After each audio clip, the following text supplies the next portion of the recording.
BEd online classes में आपका स्वागत है। जैसा कि मैं आपको बीएड फर्स्ट ईयर का फिर paper education policy school leadership and management पढ़ा रहा था। इस पेपर में हम लोगों ने पिछली कक्षा में सेकेंड यूनिट के सेकंड पॉइंट को पढ़ा था। आज की कक्षा में हम लोग बात करेंगे सेकेंड यूनिट के थर्ड पॉइंट की। सेकेंड यूनिट जो कि हमारा है स्कूल कैरिकुलम, विद्यालय पाठचर्या। इस द्वितीय यूनिट में सेकंड यूनिट में हम लोग विद्यालय से संबंधित, उसकी पाठचर्या से संबंधित विभिन्न विशेषताओं, विभिन्न मुद्दे पर चर्चा हम कर रहे थे। पिछली कक्षा में हम लोगों ने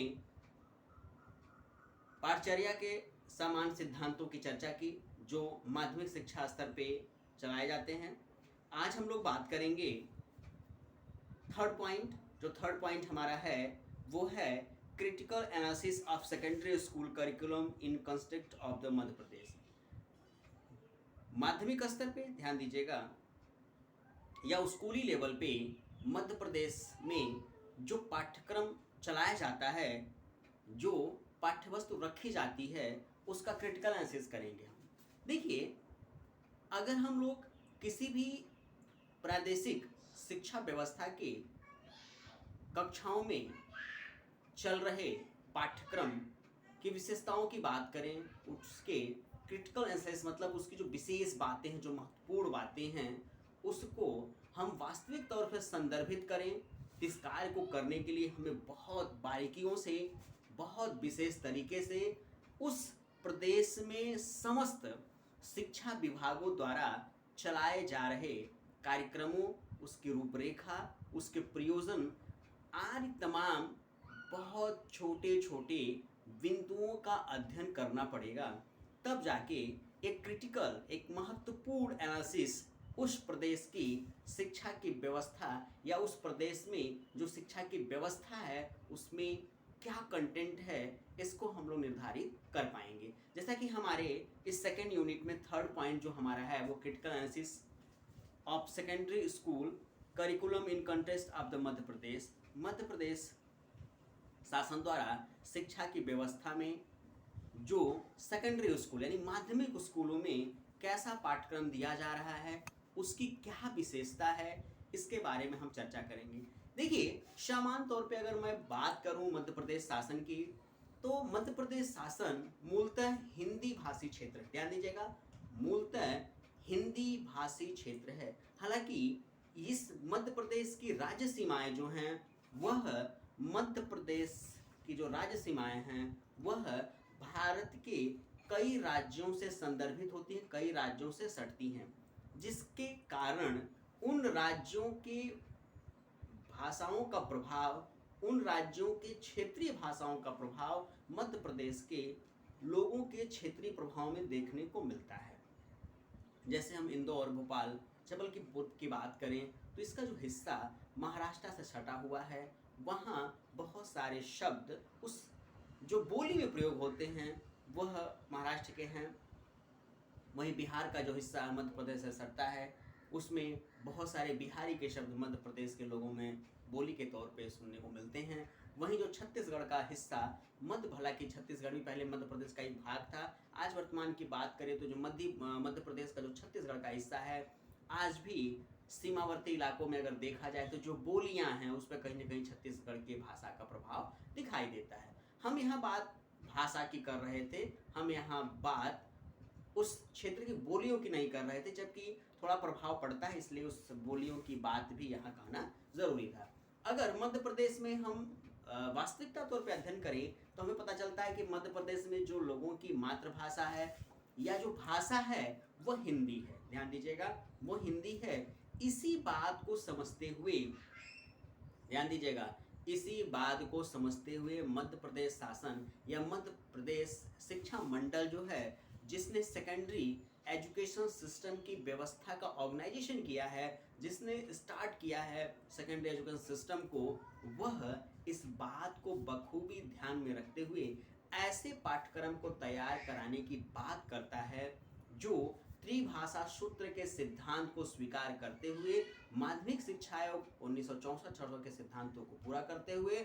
माध्यमिक शिक्षा आयोग राष्ट्रीय शिक्षा नीति 1986 के सिद्धांतों को भी पूरा करता है। अगर हम सामान्य तौर पे ध्यान दीजिएगा, मैं सामान्य तौर की बात कर रहा हूँ, विशेष तौर पे अगर हम देखेंगे तो बहुत सारी चीज़ें निकल के सामने आती हैं, लेकिन सामान्य तौर पे अगर हम देखें तो हमें ये देखने को मिलता है कि जो माध्यमिक स्तर की शिक्षा की व्यवस्था है, ध्यान दीजिएगा, मध्य प्रदेश शासन में जो माध्यमिक स्तर की माध्यमिक शिक्षा मंडल की व्यवस्था है, वह अपने यहाँ जो पाठ्यक्रम ऑर्गेनाइज करता है, जो पाठ्यक्रम स्टार्ट करता है, उस पाठ्यक्रम में क्या कंटेंट रखता है उसकी हम बात करेंगे। यदि हम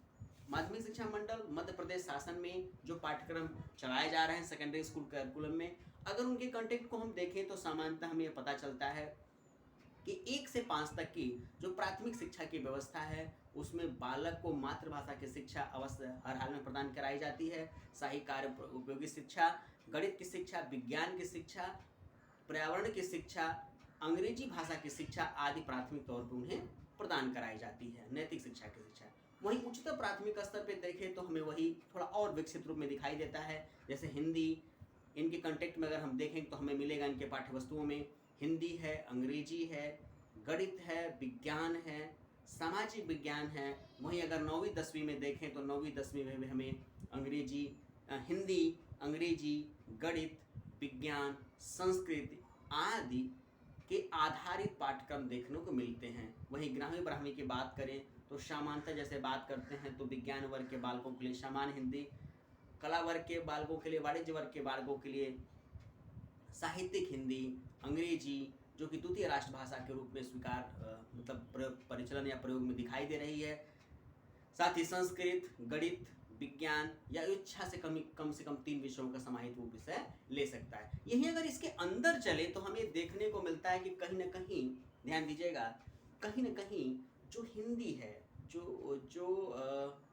मध्य प्रदेश शासन में जो कंटेंट की हम बात करें, अगर एक विषय की कंटेंट उठा के हम देखें तो जो विषय वस्तु जो हिंदी है, अगर हिंदी के विषय वस्तु की बात करें तो हिंदी की जो विषय वस्तु उसमें कोशिश ये किया जाता है कि हिंदी साहित्य के लेखकों को महत्व तो दिया ही जाए, साथ ही साथ जो मध्य प्रदेश के मूल लोग हैं, जो यहाँ के लेखक हैं, जो कवि हैं, इनको भी उस भाषा की विशेषता में महत्व दिया जाए। हालांकि ऐसा नहीं कि वो कवि या लेखक सिर्फ मध्य प्रदेश शासन तक ही सीमित हैं, ऐसा नहीं है। वो मध्य प्रदेश के प्रशासनिक व्यवस्था या कह सकते हैं शैक्षिक व्यवस्था से ऊपर भी राष्ट्रीय स्तर पर अपना योगदान वो सुनिश्चित करते हैं। लेकिन कहीं ना कहीं ध्यान दीजिएगा, जैसे माखनलाल चतुर्वेदी हैं, उदाहरण के तौर पर हम ले सकते हैं, लेकिन देखने को कहीं ना कहीं मिलता है कि जो कंटेंट तैयार होता है उस कंटेंट में कोशिश ये की जाती है कि जो मध्य प्रदेश की अपनी व्यवस्था है, ध्यान दीजिएगा, जो राष्ट्रीयता की व्यवस्था है, जो लोक संस्कृति की व्यवस्था है, जो लोक साहित्य की व्यवस्था है, यहाँ के जो कवियों की अपनी विशेषताएं हैं, वो उस भाषा के विषय में, अध्ययन के विषय में जो पाठ्यक्रम तैयार हुआ है उसके कंटेंट में, उसके विषय वस्तु में देखने को मिलता है। और अगर इस तौर पर हम ये देखें तो ये हमें पता चलता है कि यहाँ पे जैसे उच्चतर कक्षाओं की बात करें, सामान्य कक्षाओं की बात करें, तो कुछ ना कुछ ऐसे विषय सैद्धांतिक तौर पे पढ़ाए जाते हैं जो लोगों को नैतिक, व्यवहारिक, सकुशल और सांस्कृतिक पूर्ण जीवन जीने के लिए प्रेरित करते हैं। तो ये कुछ सामान्य व्यवहारिक बातें जो थी, वैसे तो मैंने अभी आपको बताया कि बहुत सारी बातें हैं। अगर क्रिटिकल एनालिसिस करें हम सेकेंडरी एजुकेशन कमीशन की तो बहुत सारी बातें निकल के आती हैं, लेकिन उन बातों की चर्चा हम अगली कक्षा में करेंगे। अभी मैंने आपको बताया सामान्य तौर पे, ध्यान दीजिएगा, एक सामान्य माध्यमिक स्तर पे मध्य प्रदेश में माध्यमिक स्तर पे जो सामान्य शिक्षा की व्यवस्था है उसका अगर एनालिसिस करें, उसके पाठ्यक्रम का एनालिसिस करें तो हमें देखने को मिलता है कि इसका जो पाठ्यक्रम एनालिसिस है वह राष्ट्रीय शिक्षा नीति 1964-66 या नई शिक्षा नीति 1986 के उद्देश्यों को पूरा करने में अपनी पुरजोर सहायता करता है, और वो सुनिश्चितता को भी निश्चित करता है, जैसा कि शिक्षा की व्यवस्था का उद्देश्य है, बेहतर सकुशल शिक्षा की व्यवस्था को बनाए रखना। तो आज की कक्षा में बस इतना ही। अगली कक्षा में कुछ विशेष जानकारियों के साथ मैं आपके सामने फिर उपस्थित होता हूँ। आज के लिए बस इतना ही, धन्यवाद।